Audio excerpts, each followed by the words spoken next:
current legislation before the Parliament represents a gross abuse of power, giving to a minister powers that no minister should ever have, power over life and death of individuals, and without appeal. That's not a democratic power. That's a power for a tyranny, for a dictatorship, or a communist country, if you like. But it is not a power for a democratic country where the rule of law is meant to be important, where due process under the law is meant to be important, where the law is meant to apply for all people. There's no oversight of the exercise of those new powers, no accountability. The minister just exercises the power and that's the end of it. And somebody's life is made by being allowed to stay here, or more likely trashed by being sent away and back to a country from which she's been fleeing because of fear of persecution. The legislation does great harm to people, not only because they're subject to that kind of arbitrariness, but there is a robust testing procedure now which does apply. It's not easy to get past it. People are tested as to whether they're true refugees or not. Now there's what's called a fast-track process with no effective appeal. The minister decides if there's an appeal or if there is not.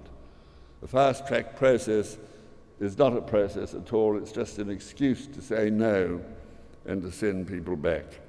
The temporary protection visas are being reintroduced, but in a harsher and more difficult form. The legislation destroys international law, destroys maritime law, and it destroys the principles which Menzies signed on to in 1954 in support of the Refugee Convention that was launched in 1951. But this government, this minister, suddenly wants to tear all of that up. And why? Is he frightened? Does he really think Australia will be overrun?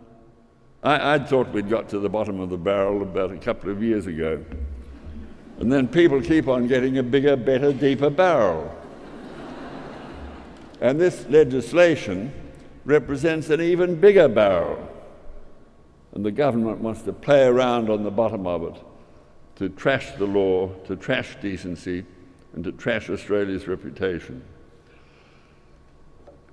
It's not only the government, because I think it has now done serious harm, which is going to take efforts by people like yourselves, whether volunteering with ASRC or just being an advocate. Both jobs are needed and desperately needed.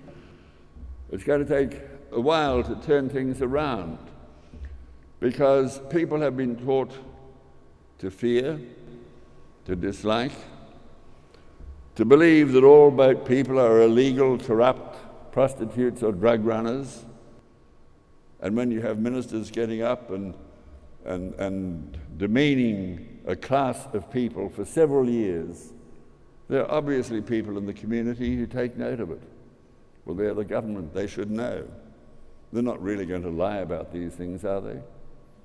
What they don't know is that the government does lie about those things. And I believe that governments that play around with these kinds of issues and seek political advantage by demeaning one person or group of people or one class of people for a base political purpose is about as low as anyone can get in terms of government actions. So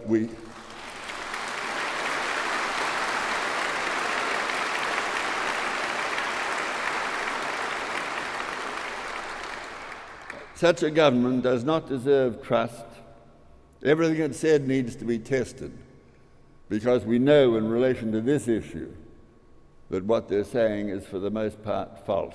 So the more you can do to help, the more you can do to help ASRC, the more you can do to help guard and re-establish a record that was really a proud record, standing as high as any country, I think, in the Western world, in its treatment of refugees, in its treatment of the disadvantaged, and in its determination to uphold the rule of law as the rule of law is meant to be. So they're all very important tasks, and I wish all strength to your arm in pursuit of those objectives. Thank you, ladies and gentlemen.